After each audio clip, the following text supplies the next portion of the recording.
of? Keep it close? Okay. Let me know at any point if you guys need me to hold the microphone closer to my mouth, because I probably will have a tendency to leave it away. So, as my Nona said, this past April I traveled to Nepal. Long flight. Didn't quite really expect that, but I journeyed as part of an organization which is based in the Hudson Valley, New York area, where I live. And it's an organization, called the Maya Gold Foundation. Can you flip to the next slide here? Thank you. And this is an organization which, when the next slide pops up, hopefully at some point, you'll see at the top there's a title slide. We learned everything except this. Down now. Oh, there we go. So this is an organization and a foundation which seeks to empower youth to access their inner wisdom and realize their dreams. So I'm sure none of you have heard of this organization. As it's pretty small at the moment, it's growing and growing. But this is an organization that was created in honor of the Gold family's daughter, Maya Gold, who in 2015 took her own life.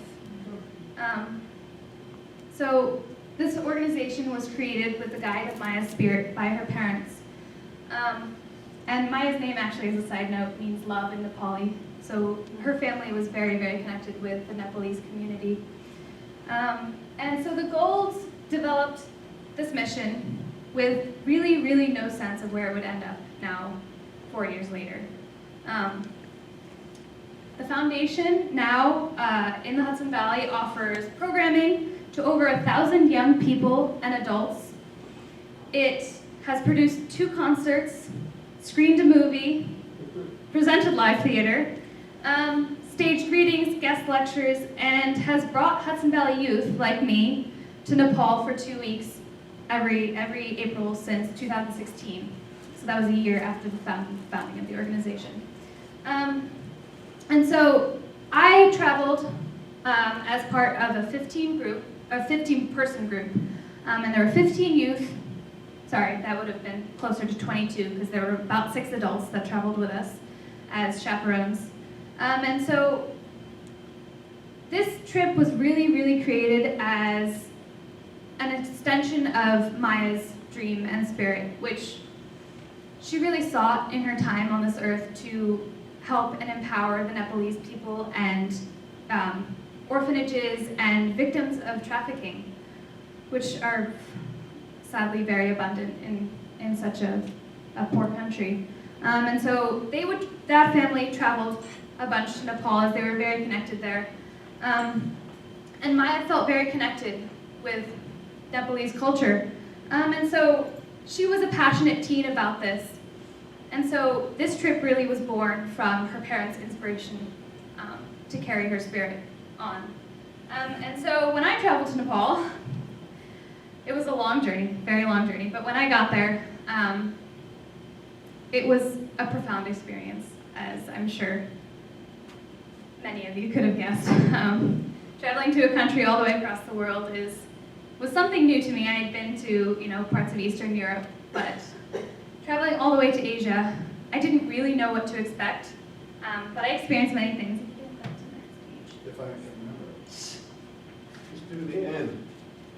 You just use this button right here. Oh, there we go. And there should be another photo loading. But I experienced many new things and many new colors. So a few of these photos are from the places we toured. And part of the trip was really immersing the teens who came into the culture and really introducing Nepalese culture to us Americans. And so part of the stuff we did was we toured what's called a stupa, and it is a Buddhist temple for worship. And we toured shops of all sorts all the way around the stupa. We had wonderful food called momos, which I am sad do not exist here. And we also, there's one more photo, but we witnessed some cool wildlife, like monkeys who like to jump on us. That will not load probably, but there was a really, really cool shot of a monkey. So many things I experienced here really, really impacted me.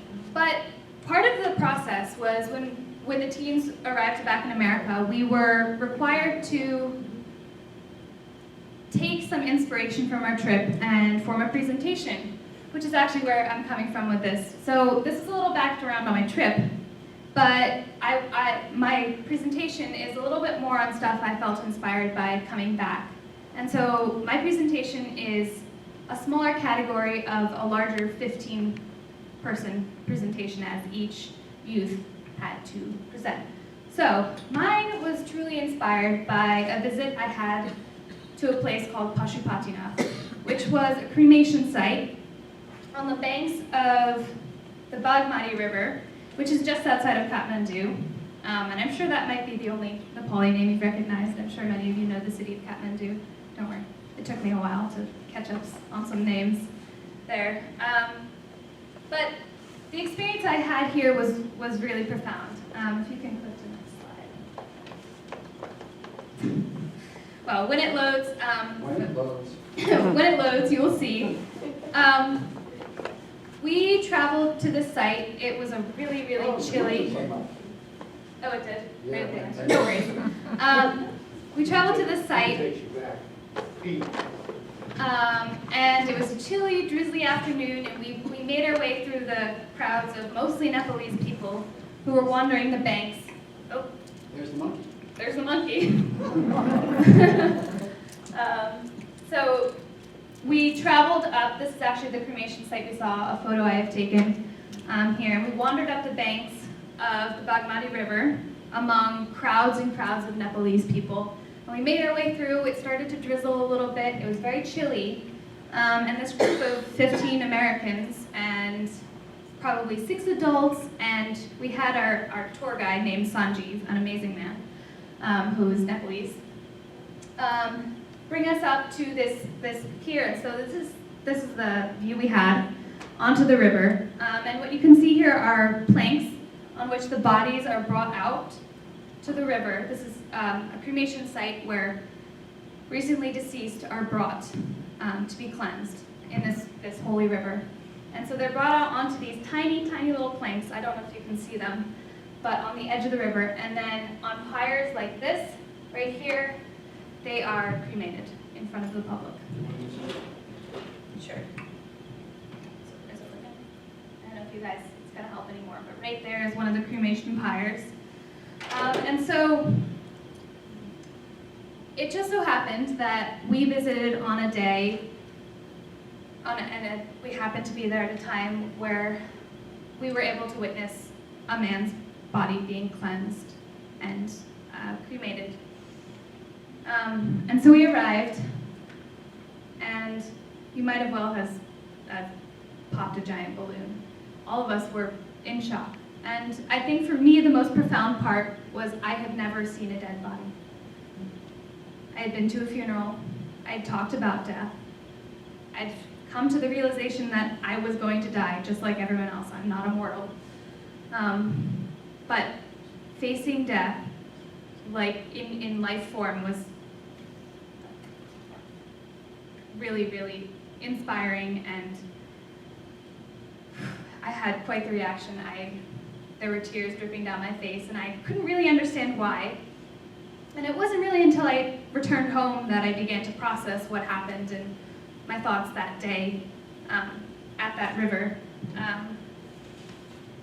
But I sat, I let the tears drip down my face as I watched this man being brought to the river.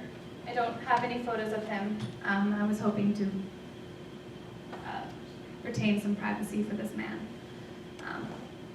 But he was brought to the river on one of these wooden planks, and he was unclothed, and then he was washed in the river, and then brought to the cremation pyre, where flames around his body were lit, and the ashes were tended by a boy maybe 7 years of age.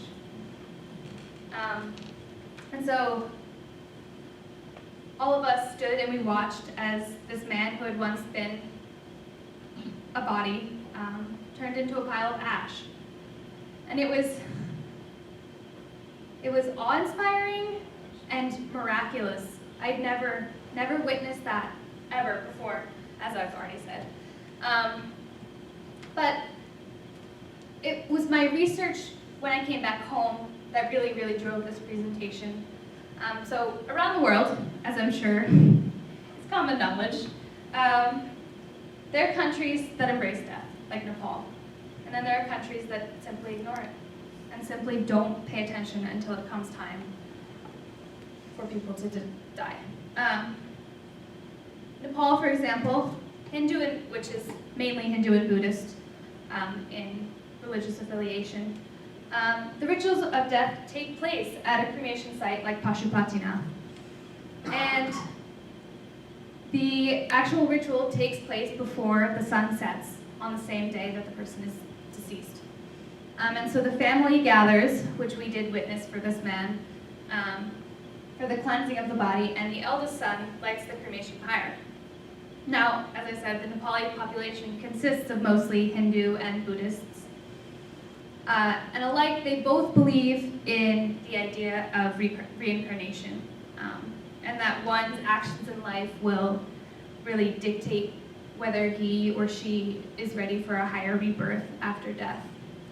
And so in Hindu tradition, the dead are cremated on the banks of this holy river, and the body must be dipped into the water 3 times before cremation. The chief mourner, who is usually the first son of the deceased, lights the funeral pyre and takes a bath in the holy water immediately after the cremation. And so the relatives also join in this celebration, and they dip themselves and cleanse themselves in the water too. And so the belief is that this river purifies the family both spiritually and physically. And Hindu prefer the ashes to be put them in an urn so they can be disposed in a special year, but sometimes they are brushed straight into the river to float down. And so after the cremation, family members begin an 11-day mourning period where they are prohibited from eating certain meats and vegetables. They are only to wear white clothes and must not wear anything made of leather, like belts or watches. And so on the 10th day, a Hindu priest will set up a ceremony where gods and goddesses are invoked in the Hindu spirit and worshipped in the name of the deceased. So on the 11th day, family members are finally allowed to return to their normal lifestyle. And so there's a certain connection that I witnessed to death that's seemingly so foreign to me as I've grown up, where it's not really something we talk about or we see that often. And so the intricacies of the process I saw and I witnessed that day, and I had a glimpse, only one glimpse of the 11-day process, they truly escaped me. I didn't really understand them. I didn't really connect to them because I had never connected to it in my own life. And so it kind of brought me to the realization that perhaps it's easier to embrace death when it's closer to you and when it happens more often and when you truly witness it. Cremations in the US mainly happen behind closed doors. You don't see the body. There are open casket funerals for sure, but there's nothing quite as vulnerable and connecting and grounding as seeing this day-to-day ritual that happens in Nepal. And so there are certainly places like Nepal that live more closely with the reality of their mortality. But in the United States, unlike Nepal, death and dying aren't really popular topics of conversation. We don't sit down at the dinner table and have a discussion about how we're going to die. Unless you live here. Unless you live here, which I have some notes about that. I love it. And so, if you can flip to the next slide. Who's the guy in the middle? The guy in the middle, oh, so he is there are men that dress up along the, I forgot to mention that, thank you for There are men that dress up and they embody the spirits of the Hindu religion, and so they dress up and they're supposed to embody these spirits, but they are truly begging for money. They sit on these rivers and so you can pay money to have a photo taken with one of them, which they are truly awesome and amazing to look at because they're so colorful, but they are asking for money. So if you can flip to the next slide. So this was a headline. It was a recent graphic memoir by Roz Chast, a New Yorker cartoonist. And as you can see, it says, "Can't we talk about something more pleasant?" He is alluding here to the American tradition of ignoring death and not really talking about death. And so that was really what this author was getting at. And I just thought I would include this because it really sums up what I was trying to say about American culture. And so instead of confronting our own mortality, I'm speaking from a youth perspective. I obviously have no idea what it is to live in an older body, but I will hopefully learn. But many Americans, especially youth, tend to label such talk as morbid, or they try to stave it off, and they try and leave it for a later time. But there is no later time until death presents itself. But they stave it off as long as they can. And in the United States, the end of life has really become so medicalized and so depicted as a medical process that it's often viewed as a failure when someone dies, rather than an expected stage of life. And I feel that this is where Americans really suffer and really are inhibited by perspectives of death. And yes, this is a cultural thing, and it really stems from cultures, and this is what we are taught from a young age, or this is what I have been subconsciously fed. But it's hard to confront this.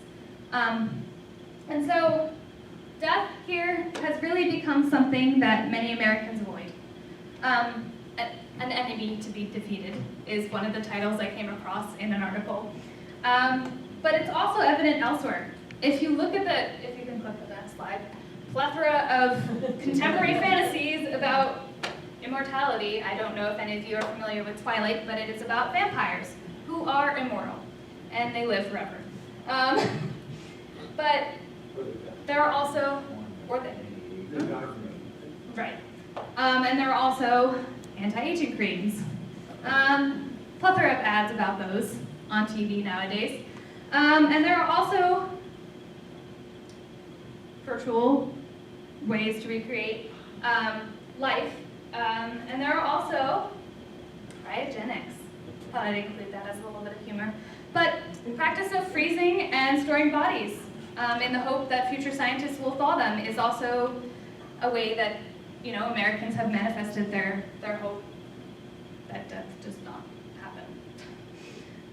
And so my belief is really that once humans developed the tools and began to really understand cause and effect, that was when language evolved, and it was inevitable that people should question and want to understand why people die and the causes of death. And so I feel that the one causative agent that our ancestors were really sure about were their own actions and other people's actions. And so that really led to the belief in human-like gods who could account for death and an afterlife. So speaking globally, I think this is where my point really comes. I found in my research that there is a true connection between religion and views of death. And so the earliest evidence for religious thinking is really based on how the dead are treated and were treated at that time, and how their burial with various objects such as stone tools or animal bones really implied a belief in an afterlife and how influencing this afterlife. And how these tools and these objects and artifacts were stored to really, really have a connection with God's. That is what I believe, and that is what I have found through research. But I think that the simple view held by most atheists and humanists, and by myself, by nature of my upbringing, is that death is death. Once we're dead, we're dead. I haven't really had a chance in my 16 years to explore this more, and I'm sure I will over my life. But by contrast, Christians uphold the doctrine that there is an afterlife. I am not too familiar with this myself, as I just said. I am haven't chosen to explore my views yet. But these, among many other religions and philosophies, are what really compose only a small part of the religious pluralism that is the United States. I'm getting to a point here, I promise. Being a nation of diverse ethnic and religious roots and cultural roots, I think America has been fed by an abundance of philosophies and concepts from these backgrounds, some about death and some about life. Whereas in Nepal, go to the next slide, please. There are fewer religions, and I think that has led to fewer concepts of death. These graphics might be a little confusing. I didn't pull necessarily the best ones from that internet, but I tried my best. So my point here is that do you see huge blue right here for Nepal? That is the Hindu population, the red being the Buddhist. And in America, in the US, it looks a little more scattered. It's not a majority blue or a majority pink or a majority yellow. So it's a lot more diverse here religiously. And this was, I believe, these were both surveys taken in 2016. So they are pretty recent as to religious affiliations in both nations. How does this all connect? I really am getting to a point. I know I said that before, but I'm getting there. Can you click to the next slide, please? So, I have some perspectives on death, religion, rituals of death, religious diversity, my experiences in Nepal, philosophies of death, and religious concepts of death. I think I already said that. My connection here is that I really believe that through human curiosity, human curiosity has flourished and nourished philosophies of death, which has led to religious concepts of death, which has led to the diverse cultural views of death today. So the different branches that happened in each of these stages are what I believe led to the diversity and the vast differences between, for example, American and Nepalese views of death. And so my last connection, and I will bring it all together at the end, is that why people around the world witness such vast differences in views of death. And this has to do with rates of poverty and death around the world. In Nepal, death rates, let me get the exact number here. Death rates from poverty and poor living conditions are staggering. Nearly 25% of the Nepalese population lives below the poverty line. And the rate in the US cuts that in nearly half. I believe it was 12.5% that I saw. And so, whether through poverty or religion, I think the closer the relations to death, the more open the culture is around death. Whether you witness more death or whether you talk about more death because religion feeds your culture and your conversation. Regardless of our religion or country or background, however, I truly believe that death is our common denominator. We all die, and death existed even before our curiosity to find out its understanding. But it really is our shared inevitable destination. It's a unifying moment, and experience, and process. Handling it in various ways from community to community, it's just a small obstacle to face. we all choose to live different ways. We all choose to think different ways. But whether the society we live in chooses to cherish or ignore it, it's really important to me, and I think it should be to many of us, that the process of death becomes a worldwide celebration. That's what I love about Folkways. When I came to visit here, I believe it was June, May? Yeah. Sometime around there, I had never really been to an elderly community before. But seeing how happy my grandmother and my grandfather are here, it really helped me with this presentation. It wanted me to bring it because I'm 16 years old. Many of you are seniors. Just kidding, I know you're all 20. But there's no bridge. There had been no bridge for me between the youth and the generations that came before me. But I think it's so important to have that generation, and spending time, we have the same, I mean, you guys have had some of the same experiences I have. I have yet to catch up there with the amount of experiences. But I think it's so important to bridge that gap.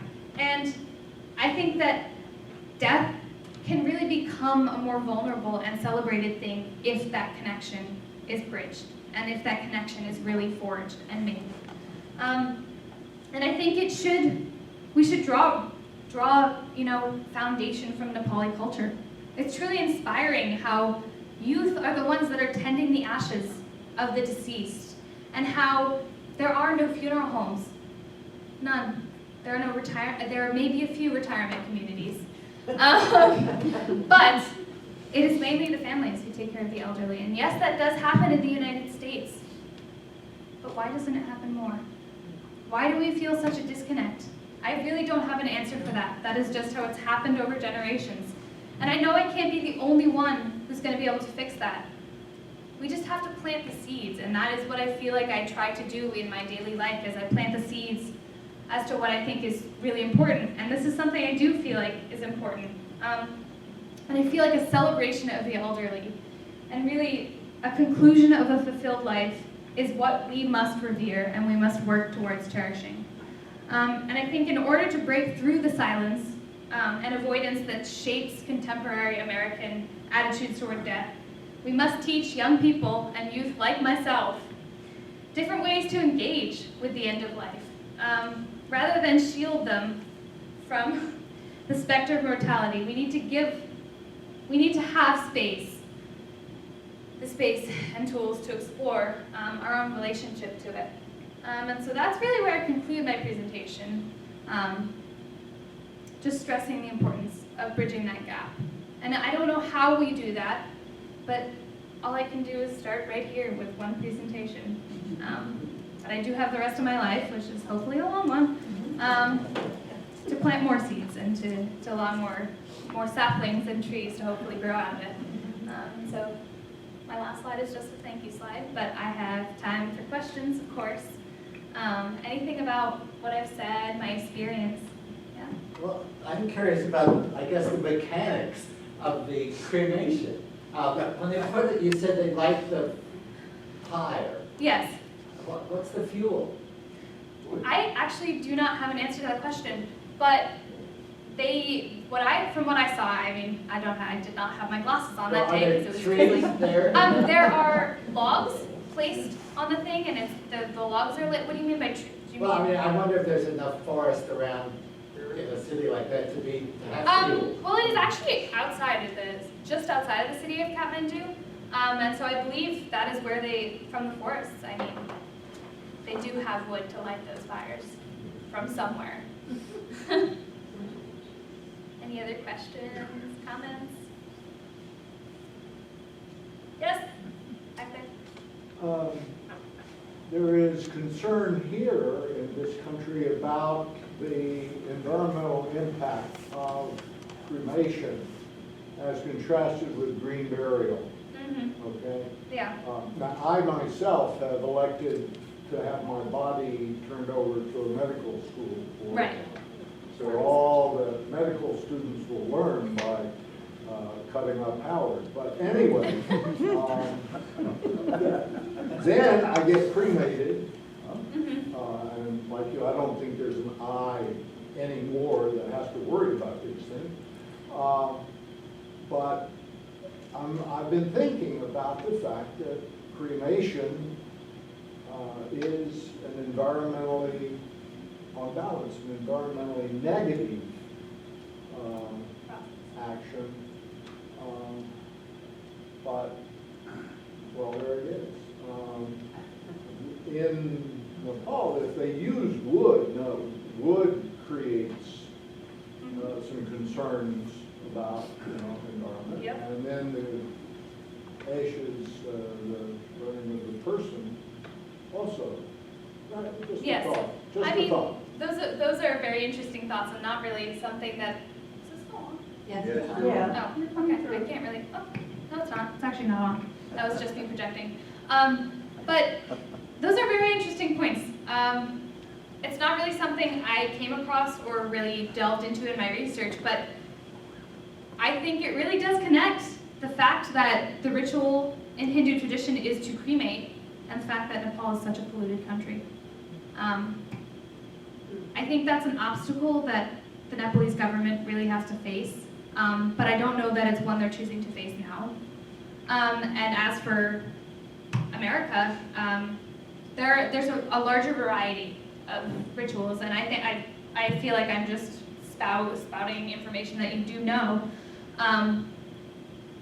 But I think it would be important. It's an important thing to address. And I, as an American 16-year-old, don't know how that would be addressed in the government, but I think that is a very good point. Maybe you should contact them. Send a little email. Stop polluting! Yes. When you were doing research on this,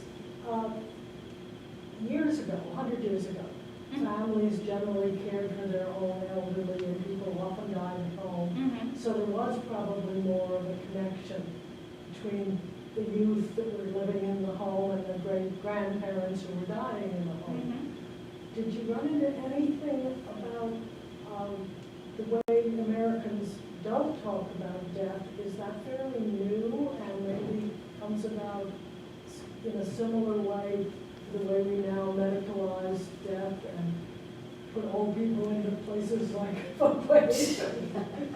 Well, Is there any parallel there, do you think? I did run across a bunch of stuff about that, and even the point about the medicalized death, I think, is kind of an answer to your question. If you let me explain that a little further. I think as technology developed, and this is what I read, and I do believe in its value. As medicine and technology developed, so many more things were understood about the process of death and about how to save and how to stave it off and how to, help the elderly in a way that wasn't existent generations ago when families cared for their elderly.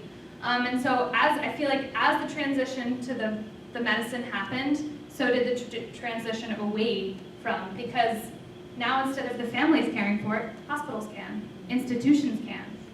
And so if it's easier to push them away and to send them to the medicine, that might just be how it happens. Yes. I was wondering how the other awardees, the other students who were on your trip, reacted to this, and whether they had, like, you talked about the death ceremonies. Yeah. Did they have other topics that they were talking about? Yes. And what sort of topics were those? There were some topics, if I can pull from my memory. They all presented a couple weeks ago because they presented back in my hometown, New Paltz. But some of them were to do with trafficking, which we actually worked with a few organizations. One called Sasane, which is Sisterhood of Survivors, Women Survivors, I don't remember the exact acronym. But some of them focused on the trafficking side, some of them focused on what it's like to be a female in Nepal. Because that was something that we truly experienced, that like women are oppressed. I'm not saying they're not oppressed in America, but there is a larger disparity between views of males and views of females in Nepal. So that was another topic. I don't know if I can remember any other ones, but there are 2 other ones. Can I say something? If you would like, there's some wine and cheese and crackers upstairs, and would you like to join us up there, and then you can Yes. talk to Lake individually? That might be good. Barrett, did you have a question? I was just wondering, is as part of your trip, were you going around having all these different conversations and experiences, was there a sort of a regular way for all of you to sit down and talk to each other and sort of exchange your reactions, your feelings, your questions? Yes, the answer is yes. Every night we came back to the place we were staying at, which was a very Western hotel. Don't know why that was part of the process, but we would gather in the hotel lobby, and this was organized by the chaperones on our trip.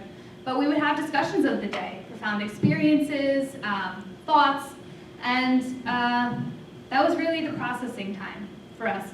But things didn't really sink in then, so they were probably much more shallow conversations. And so when we came back, which was actually a meeting I missed because I had a track meet, there was the following weekend a meeting, for the youth to gather and to talk and to just process. Yes.